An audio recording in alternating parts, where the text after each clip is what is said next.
So let's move on to some updates out of Israel. So the U.S. has claimed, especially under Joe Biden, that we support a two-state solution, ultimately, to the Israel-Palestine conflict. So you might think that they would be in favor of a UN Security Council vote for Palestinian statehood. You would be wrong. The U.S. vetoed Palestinian statehood recognition in the Security Council. Let's take a listen to how the State Department spins these two very contradictory, apparently, positions. How are you guys going to vote? So, Matt, since October 7th, we have been pretty clear that sustainable peace in the region can only be achieved through a two-state solution with Israel's security guaranteed. And it remains our view that the most expeditious path toward statehood for the Palestinian people is through direct negotiations between Israel and the Palestinian Authority with the support of the United States and other partners who share this goal. We believe this approach can tangibly advance Palestinian goals in a meaningful and enduring way. We also have been very clear consistently that premature actions in New York, even with the best intentions, will not achieve statehood for the Palestinian people. Additionally, as reflected in the report of the admission committee, there was not unanimity among the committee members as to whether the applicant met the criteria of membership set forth in Article 4 of the UN Charter. Specifically, there are unresolved questions as to whether the applicant can meet criteria to be considered as a state. And Matt, as you also know, we've long called on the Palestinian Authority to undertake necessary reforms to establish the attributes of readiness for statehood. And note that Hamas, which is, as you all know, a terrorist organization, is currently exerting power and influence in Gaza, which would be an integral part of the envisioned state in this resolution. And for that reason, the United States is voting no on this proposed Security Council resolution. Okay. As an expert of the UN, Matt, I will also just so note that due to statutory requirements, such an admission of statehood would also require the United States to cease its funding to the United Nations. So you gotta love that moment. He says, I just Googled expeditious. How many years since Oslo? I mean, it's just such a farce at this point. And the way this went down, so we vetoed this resolution. There were 12 who voted in favor. The U.S. was opposed alone, by the way. And there were 2 abstentions, the UK and Switzerland. Notably, U.S. allies France, Japan, and South Korea all supported the resolution. Ken Klippenstein and Daniel Boguslaw over at The Intercept had some good reporting about some of the diplomatic pressure that was being applied in advance of this vote. You can put this up on the screen. By the way, though, it doesn't appear that this diplomatic pressure was very successful since there were no other votes against, only 2 abstentions, and a number of U.S. allies that actually voted in favor of Palestinian statehood. The headline here, leaked cables show White House opposes Palestinian statehood. Despite Biden's pledge to support a two-state solution, cables argue that Palestine should not be granted UN member status. They put pressure in particular on Ecuador, which is the rotating member on the UN Security Council.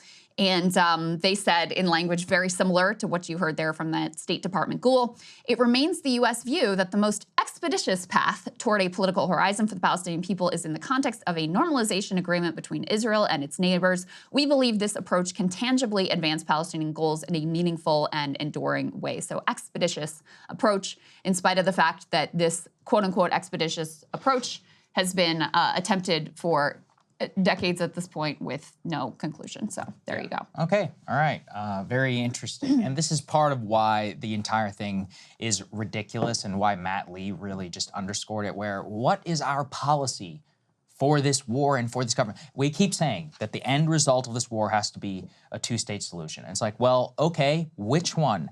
West Bank is gonna have a solution, like the Palestinian Authority, which barely has any authority, they're gonna be the ones who have representation in the United Nations. These people, if we were to give them a nation or to recognize a nation, to recognize a false nation with a false government that has no actual public support, in my opinion, would be 10 times worse. Like, if we're going to do this, then we actually have to do it, and it's obviously going to have to include Gaza as well, and we will have to ensure actual security conditions and some sort of public expression. Otherwise, this entire thing is completely meaningless, and it will fall apart, and we will have some, Juan Guaido situation in Venezuela with nonsense at the United Nations. Always puts the burden and the problems on the Palestinian side. When you have Bibi out there on the regular, like, I will make sure that we thwart ever having a two-state solution, that somehow never gets mentioned in any of this as the obstacles to peace in the situation. We got some more news out of the State Department. Let's put this up on the screen. The U.S. is going to sanction one specific IDF unit for human rights violations in the West Bank.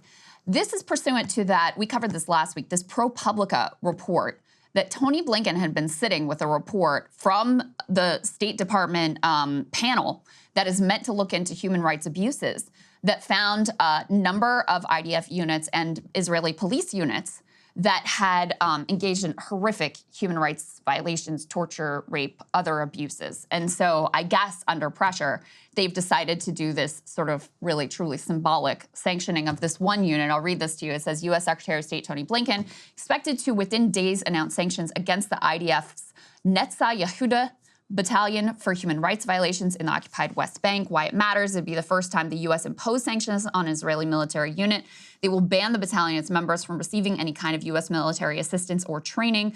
And this particular battalion, they say, was formed as a special unit for ultra-Orthodox soldiers. All of its members are men. And it's kind of known for having a lot of radicals involved. You've had a lot of the quote-unquote hilltop youth. These are these young, radical, right-wing, often violent settlers who weren't accepted into any other combat unit in the IDF. They're in this battalion. One specific incident that's been documented was the death of an 80-year-old Palestinian American, Omar Assad, in January 2022. He was arrested by Netanyahus soldiers at a checkpoint in his village in the West Bank late at night. He refused to be checked, so soldiers handcuffed and gagged him, an 80-year-old, and left him on the ground in the cold, and predictably, he died. So, you know, my read is that these sanctions are totally meaningless. It's similar to the, 4 Israeli settlers who were sanctioned previously by the Biden administration's attempt to sort of like pretend like they're serious about violence against Palestinians.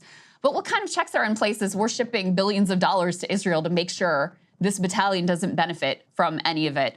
Nevertheless, there's an all-of-government freak-out on the Israeli side about this tiniest of sanctions for documented human rights abuses. Let's put this up on the screen from Bibi.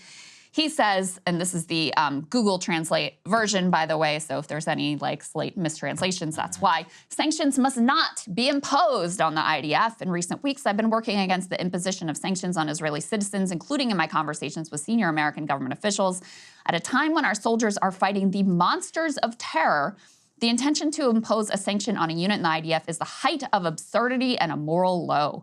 The government headed by me will act by all means against these moves. There was also a statement from Benny Gantz, lest you think that they're not on the same page on many things. They mostly are. So what do you make of all that, Saagar? Yeah, I mean, I just think the entire thing is ridiculous because we're trying to single out some unit in the IDF based on, in the West Bank, which is, this is the other problem, is that we try and split apart, this just gets what I was talking about, West Bank from Gaza, as if it's not the same military that's involved in all of this and it's not all part of the same policy. So what is the question? What are we going to do? Do we actually, and at the same time, I would almost rather not do something like this because then it just heightens the contradiction of sending billions of dollars to the IDF and to the Israeli military if they're going to only continue to fund said IDF unit and there's no enforcement mechanism, then what is the point of this entire thing? It just makes it even more impotent than previously. If you give somebody money when you acknowledge that they're a criminal, it's almost worse than just lying to everybody. Well, yeah.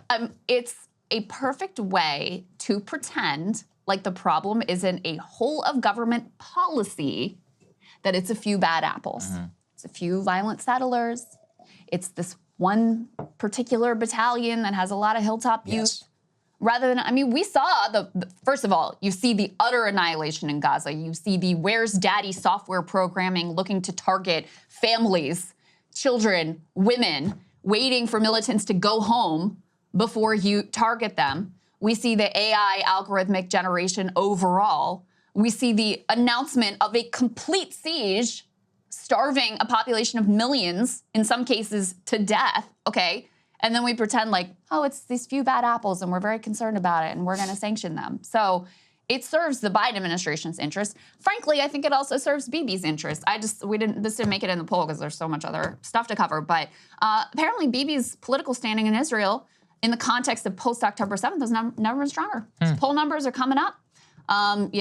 He's basically neck and neck now with his primary opponent. Previously, he was losing in a landslide. And I think that these little, pretend fights between him, just theatrical fights between him and Biden, where he gets to stand tough and effectively humiliate Joe Biden, by the way, over and over and over again, I think those have served his domestic political standing. So congratulations, everyone. Your little kabuki theater here is working out perfectly for the Netanyahu government. I think that Bibi and Zelensky are similar. Their only authority to the eyes of the public is their ability to bilk the United States for billions. So as long as they are able to continue to have the U.S. security establishment fund your war, then your position as like the grifter in charge is cemented. Now, if he genuinely was failing in that regard, then yeah, people would be able to come against him. But he's able very masterfully to play against America and also keep the hand out and take the dollars. That's a very difficult balancing act, one which he is on tape admitting he's very good at. Yeah. Saying, what, America is very easy. Hey, I know how to... Who could deny it? He says it. Who could deny it? Yeah. Yeah, no, that's right. Yeah. He can, on the one hand, act all outraged on Twitter about this like totally meaningless sanction reportedly being issued by the State Department. On the other hand, do whatever the hell he wants, bomb an American aid worker, bomb Iran when we begged him reportedly not to, hospitals, whatever. He can do whatever he wants. And there's still, a whole of government effort here to make sure that he gets his billions and whatever he wants moving forward. Yes. So, yeah, he's playing his hand masterfully. And the Biden policy bear hugging Bibi Netanyahu has been such an abject failure. It is hard to wrap your head around on every level. Every time they set out like, well, we don't want Israel to do this, Israel does it. And then there's no accountability, and American lives are put more at risk, and more Palestinians in Gaza are completely slaughtered. So just an utter and complete failure from the Biden administration. It all just plays right into Bibi's hands. There was an interesting report, though, that I wanted to share with you guys. Make of it what you will. So put this up on the screen. This is a report from Times of Israel that the Prime Minister's office, PMO, had held an emergency debate amid fears that the ICC, that's the International Criminal Court at The Hague, could issue arrest warrants for the Prime Minister and others over alleged crimes in Gaza. This is based on a report on Israeli Channel 12. So it says they're increasingly worried about this.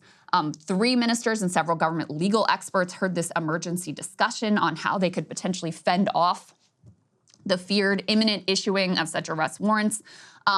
They are pointing to some of the countries that have been very critical of Israeli atrocities in Gaza Strip are sort of leading the push here.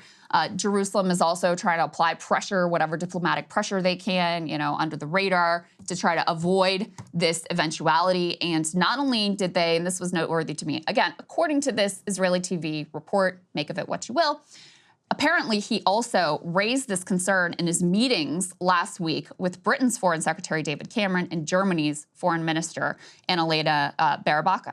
Is that how you say that? We'll go. Let's go with it. Yeah, we'll go with that. So it was a significant enough concern, reportedly, that he's raising it with them. Now, what does this mean? Listen, it's not like the ICC can come to Israel and arrest him and throw him in, and be in a dock in The Hague, but it's another step on the global pariah status.